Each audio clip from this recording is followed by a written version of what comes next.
This episode of Soldier Knows Best is brought to you by Shutterstock.com.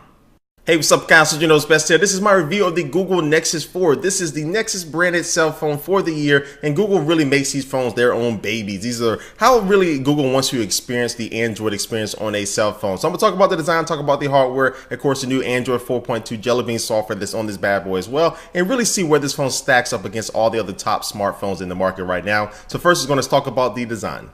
Now, at first glance, the Google Nexus 4 is not a flashy phone at all. It's very simple, very basic with its looks, but when you pick it up, that's when you start to feel how well made this phone actually is. Now, this phone comes in at 9.1 millimeters thin and weighs 139 grams, which means this phone is not going to be the slimmest nor the lightest phone out there on the market, but it comes pretty close in each of the categories. Now, this phone features two glass panels, one on the front, of course, for the display, and then one on the back. Now, both of these glass panels are Gorilla Glass 2, so they will be able to withstand some punishment. The one on the back does have this little glittery pattern on the back, so when you do hold it in the light a certain way, it will kind of light up a little bit, which looks pretty cool. Then on the front, you will find a 4.7-inch screen with a resolution of 1280 by 768. It also has 320 PPI, that's pixels per inch, which means that it's not going to be absolute spec-wise the best display out there in the market, but it does produce very accurate colors and also performs very well outdoors in direct sunlight, and this is just really one of the best displays out on a cell phone right now. One nice touch that they added to the glass of the display is that it folds over the size of the phone, so when you are moving your thumb over and it goes over the edge of it, it's a nice smooth drop off, which is very pleasing to the hand.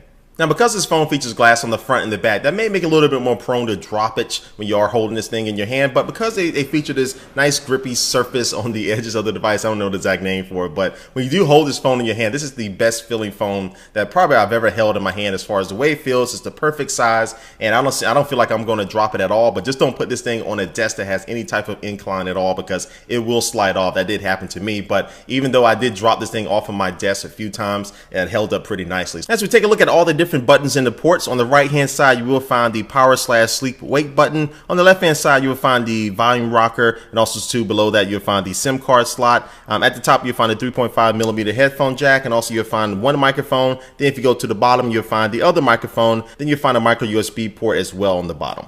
On the back, you will find the speaker, which I don't like the placement of the speaker on the back, because when you do set this phone on the desk, if you are doing speakerphone or just watching a movie, anything like that, the sound will become very, very muffled. So I wish that it would have put the speaker on the edges or on the bottom of the phone. As we look at the internals of this phone, it features a quad-core Qualcomm Snapdragon S4 processor that is clocked at 1.5 gigahertz, 2 gigabytes of RAM. You can either get 8 gigabytes or 16 gigabyte storage variants, and it has a 2100 milliamp battery that will be able to get you through the entire day without having to charge it. And plus, this phone does have NFC, and it does have the ability to be wirelessly charged. So if you do have a compatible mat, I'm using the one that came with my Nokia 920. You can actually set this thing right on top of that, and it'll go ahead and start charging, so you don't have to plug any cables into the phone itself.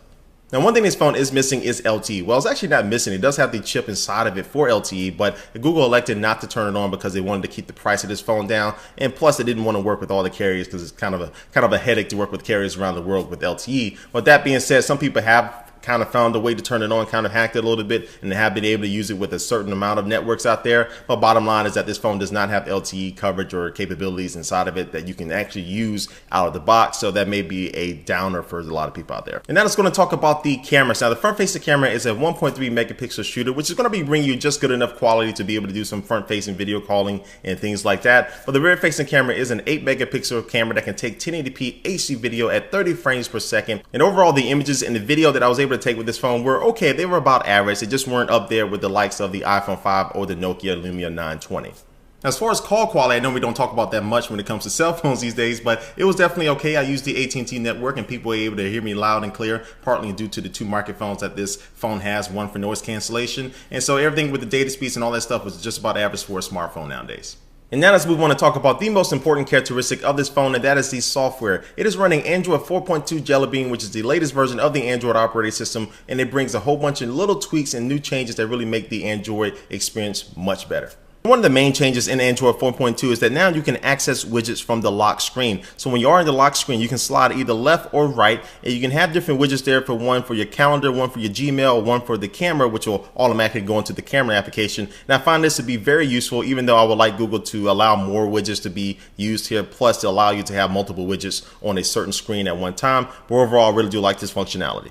And they also added this new quick settings menu, which you can access by sliding down from the top with 2 fingers. And then you'll show you all the different settings from changing your Wi-Fi, your Bluetooth, or your brightness of your screen. And you can also access this same menu if you are just in the regular notifications window by pressing the button on the top right-hand corner. And then when we move over to Google Voice Search, you will see that it is even faster than before. And if you compare it directly to Siri and other things like that, you will see that it just blows them out of the water as far as speed. And now it is even more accurate and able to understand a lot more what I'm saying and find me results for what I am looking for.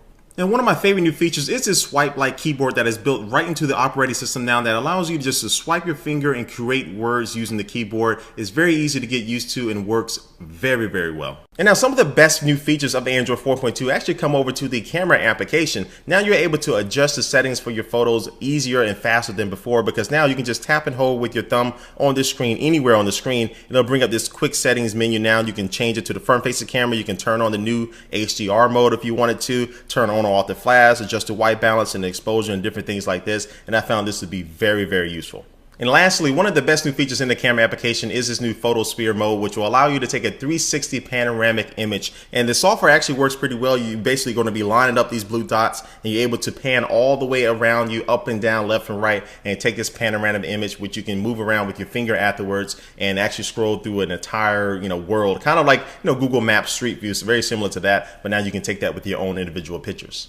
And the plus to having all these new features, the performance of this OS and the cell phone itself was pretty impressive. And you can tell by this Geekbench score that I did between the iPhone 5 that this Nexus 4 really has a really good platform for performance with the quad-core processor and 2 GB of RAM. So overall, guys, as I wrap up my review of the Nexus 4, I will say that this is the best all-around smartphone on the market right now. When you take a look at the design, it's a very nice, solid design, even though the glass on the back can be a little bit prone to more damage than other phones out there. But even my accidental test when this fell off my desk, it did seem to hold up pretty well. And because this is a Nexus phone, this phone will be getting all the latest software updates coming from Google regarding Android first, which is an added plus. And there are a couple things I would like to see improve with this phone. One, more storage options. It only comes in 8 and 16 gigabytes, which a lot of people like to see 32 or 64 gigabyte variants of this phone. 2, the cameras could definitely be improved compared to some of the top smartphones out there on the market. And 3, the lack of LTE will be a negative for some people out there who really do need the fastest mobile data speeds out there. But now when you look at the price of this phone, I think a lot of people will be able to overlook some of those negatives because this phone starts off totally unlocked at $299, meaning it's no contract. You can buy directly from Google the 8 gigabyte version for $299. Then if you want the 16 gigabyte version, it will be $349. Then of course, if you want to get it at its absolute cheapest price, you can get the 16 gigabyte version for $199 with a 2-year contract with T-Mobile here in the United States. But overall, guys, I really like the Nexus 4, one of my favorite phones of the year. So anyway, guys, this just about wraps up this video. But before we head out here, we're going to take one last look at our sponsor for this video. Shutterstock.com is the place to go if you're looking for stock photos, vectors, illustrations, and video clips. You can sign up for large image packs, monthly subscriptions, or just grab a single image for a blog or markup. And they even offer enhanced license access in case you want to print an image out or get it screened on a tee. And so you can head over to Shutterstock.com or you can install their iPad application and get signed up absolutely free, no credit card needed. And when you do find the images that you are looking for, you can use the offer code BEST11 and save 30% off of any package. Again, go to Shutterstock.com and use the offer code BEST11.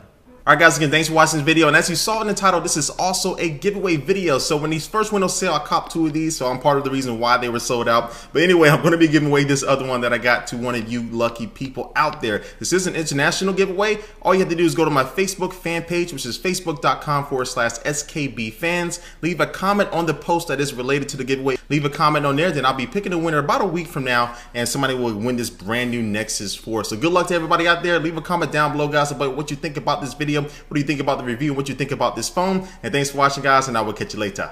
Peace.